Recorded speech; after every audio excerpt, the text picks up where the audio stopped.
제39장 7개의 구속의 이름들. 스콜필드 박사는 그의 성경 6, 7면에서 여호와는 신의 구속적인 이름이며 스스로 계신 자의 자기 계시이다 라고 했습니다. 특히 여호와의 구속적인 7개의 이름에 대해 스콜필드 박사는 하나님의 연속적이고 점차 증가하는 계시라고 합니다. 그는 하나님은 그의 백성과의 구속의 관계 속에서 인간의 모든 필요를 충족시켜주는 자신의 이름을 계시하셨다고 주장했습니다. 그 7개의 구속의 이름들은 다음과 같습니다. 첫째, 여호와 삼마. 여호와께서 거기 계시다.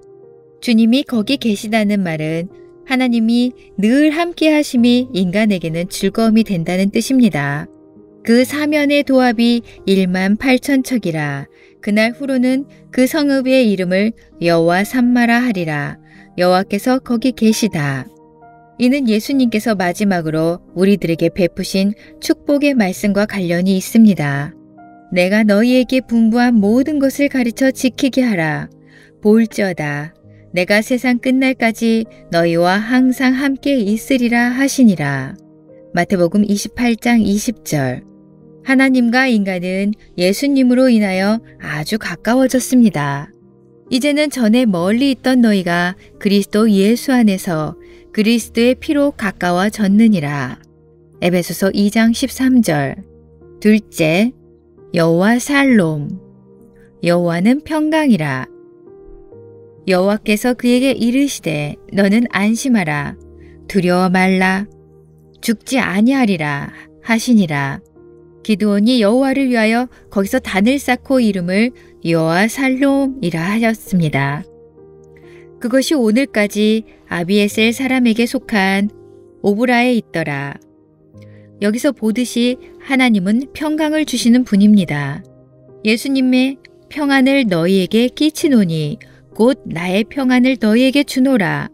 내가 너희에게 주는 것은 세상이 주는 것 같지 아니하니라. 너희는 마음에 근심도 말고 두려워하지도 말라. 이 말씀을 해주셨습니다. 신자는 마음의 평안을 누리는 축복을 받은 자입니다. 구원으로 인해 파생된 중요한 결과 중에 하나는 평화입니다. 그가 찔림은 우리의 허물을 인함이요 그가 상함은 우리의 죄악을 인함이라.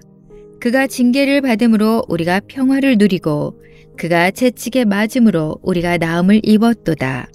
이사야서 53장 5절. 십자가는 화평의 상징입니다. 그의 십자가의 피로 화평을 이루사 만물 곧 땅에 있는 것들이나 하늘에 있는 것들을 그로 말미암아 자기와 화목해 되기를 기뻐하심이라. 셋째, 여호와 라. 여호와는 나의 목자. 여호와는 나의 목자시니 내가 부족함이 없으리로다. 시편 23편 1절. 예수님은 우리들을 위해 목숨을 버리심으로 선한 목자로 입증되셨습니다. 나는 선한 목자라. 선한 목자는 양들을 위하여 목숨을 버리거니와 삭구는 목자도 아니요 양도 제 양이 아니라 이리가 오는 것을 보면 양을 버리고 달아나나니 이리가 양을 늑탈하고 또 해치느니라. 달아나는 것은 저가 삭군인 까닭에 양을 돌보지 아니함이나 나는 선한 목자라. 내가 내 양을 알고 양도 나를 아는 것이 아버지께서 나를 아시고 내가 아버지를 아는 것 같으니 나는 양을 위하여 목숨을 버리노라. 넷째, 여호와 이레. 여호와께서 준비하심. 아브라함이 그 땅 이름을 여호와 이레라 하였으므로 오늘까지 사람들이 이르기를 여호와의 산에서 준비되리라 하더라. 창세기 22장 14절. 예수님은 우리를 위한 희생제물이 되심으로 인간을 향하신 하나님의 구원과 축복을 예비하셨습니다. 예수님을 통해 인간에게 필요한 모든 것이 공급됩니다. 다섯째, 여호와 니시. 하나님은 나의 깃발. 모세가 단을 쌓고 그 이름을 여호와 니시라 하고 출애굽기 17장 15절. 이 말씀은 하나님이 우리의 대장 되심을 나타내는 말입니다.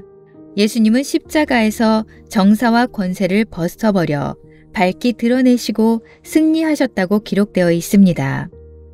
예수님을 통해서는 오직 승리만 오므로 우리 주 예수 그리스도로 말미암아 우리에게 이김을 주시는 하나님께 감사하노니 라고 말한 것입니다. 여섯째, 여호와 치드케누, 여호와 우리의 의. 그의 날에 유다는 구원을 얻겠고 이스라엘은 평안히 거할 것이며 그 이름은 여호와 우리의 의라 일컬음을 받으리라. 예레미야 23장 6절. 예수님은 십자가에서 죽으심으로 우리에게 하나님의 의를 전가해 주셨습니다. 한 사람의 범죄를 인하여 사망이 그 한 사람으로 말미암아 왕노릇 하였은즉 더욱 은혜와 의의 선물을 넘치게 받는 자들이 한 분 예수 그리스도로 말미암아 생명 안에서 왕노릇 하리로다. 일곱째, 여호와 라파, 너희를 치료하는 여호와. 가라사대 너희가 너희 하나님 나 여호와의 말을 청종하고 나의 보기에 의를 행하며 내 계명의 귀를 기울이며 내 모든 규례를 지키면 내가 애굽 사람에게 내린 모든 질병의 하나도 너희에게 내리지 아니하리니 나는 너희를 치료하는 여호와임이니라. 출애굽기 15장 26절. 이 성경 구절은 그리스도의 대속적인 죽음으로 인하여 신자들에게 병의 치료를 받을 수 있는 권리가 주어졌음을 알게 해줍니다. 바로 그것이 구속의 은혜입니다. 이러한 구속의 은혜를 구약과 신약은 동시에 증거합니다. 그는 실로 우리의 질고를 지고 우리의 슬픔을 당하였거늘 우리는 생각하기를 그는 징벌을 받아서 하나님에게 맞으며 고난을 당한다 하였노라. 이사야서 53장 4절. 이는 선지자 이사야로 하신 말씀에 우리 연약한 것을 친히 담당하시고 병을 짊어지셨도다 함을 이루려 하심이더라. 홍해를 건넌 후에 하나님께서 처음으로 주신 언약의 말씀은 구속에 관련된 말씀인데 그건 다름 아닌 치유에 관한 말씀입니다.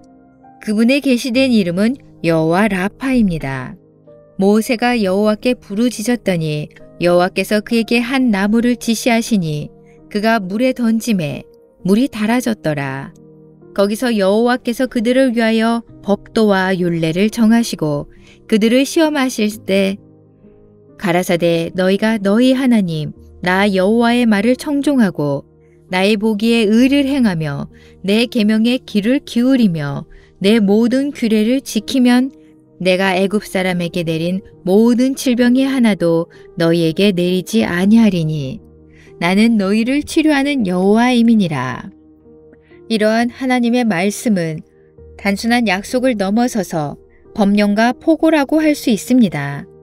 구약의 치유 언약 이외에 우리는 신약의 치유 명령도 가지고 있습니다. 너희 중에 병든 자가 있느냐? 저는 교회의 장로들을 청할 것이요.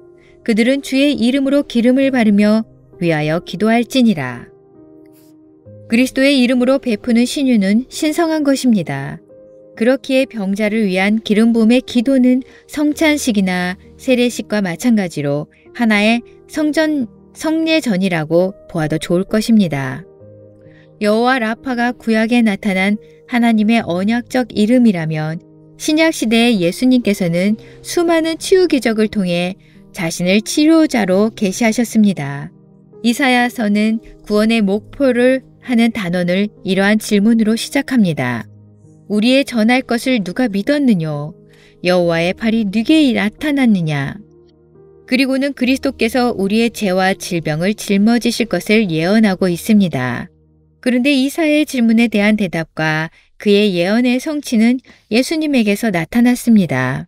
저물매에 사람들이 귀신 들린 자를 많이 데리고 예수께 오거늘 예수께서 말씀으로 귀신들을 쫓아내시고 병든 자를 다 고치시니 이는 선지자 이사야로 하신 말씀에 우리 연약한 것을 친히 담당하시고 병을 짊어지셨도다 함을 이루려 하심이더라. 예수님은 우리의 고난, 질고, 질환, 징벌, 통증, 제약을 거두어 가시고 대신에 치료와 평안을 주시는 분입니다. 어떤 이들이 주장하듯이 예수님이 이제 더 이상 병든 자를 치유해주지 않으신다면 예수님은 약속을 어기는 분이 됩니다. 내가 진실로 진실로 너희에게 이르노니 나를 믿는 자는 나의 하는 일을 저도 할 것이요 또한 이보다 큰 것도 하리니 이는 내가 아버지께로 감이니라. 너희가 내 이름으로 무엇을 구하든지 내가 시행하리니 이는 아버지로 하여금 아들을 인하여 영광을 얻으시게 하려 함이라. 내 이름으로 무엇이든지 내게 구하면 내가 시행하리라.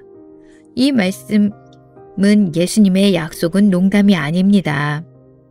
예수 그리스도는 어제나 오늘이나 영원토록 동일하시니라는 사실을 명심합시다. 예수님의 제자들은 예수님이 죽으신 후에도 병자를 치유하는 사역을 계속 감당해 왔습니다. 너희 중에 병든 자가 있느냐? 저는 교회의 장로들을 청할 것이요. 그들은 주의 이름으로 기름을 바르며 위하여 기도할지니라. 하나님이 세상을 이처럼 사랑하사 독생자를 주셨으니 이는 저를 믿는 자마다 멸망치 않고 영생을 얻게 하려 하심이라. 이 말씀은 믿는 자라면 누구에게나 적용되는 말씀입니다. 그러므로 믿는 자는 누구든지 영생을 얻습니다. 마찬가지로 이는 선지자 이사야로 하신 말씀에 우리 연약한 것을 친히 담당하시고 병을 짊어지셨도다 함을 이루려 하심이더라. 이 말씀도 믿는 자라면 누구에게나 적용되는 말씀입니다. 누구든지 믿는 자는 신유의 은사를 통해 병의 치료를 받게 되어 있습니다. 이는 마치 친히 나무에 달려 그 몸으로 우리 죄를 담당하셨으니 이는 우리로 죄에 대하여 죽고 의에 대하여 살게 하려 하심이라. 저가 채찍에 맞음으로 너희는 나음을 얻었나니 처럼 모든 믿는 자가 제사함을 받는 원리와 동일합니다. 만약에 인간의 육체가 구원의 범주에 들어가 있지 않다면 이 썩을 것이 썩지 아니함을 입고 이 죽을 것이 죽지 아니함을 입을 때에는 사망의 이김에 삼킨 바 되리라고 기록된 말씀이 응하리라. 이것은 몸의 구원에 관련된 구절은 성경에 없어야 할 것입니다. R.A. 토레이 목사는 그의 저서인 신적 치유에서 다음과 같이 주장하였습니다. 영적인 구원의 첫 열매를 우리가 현재 맛보는 것 같이 우리는 육적인 구원의 첫 열매도 현재 맛보고 있다.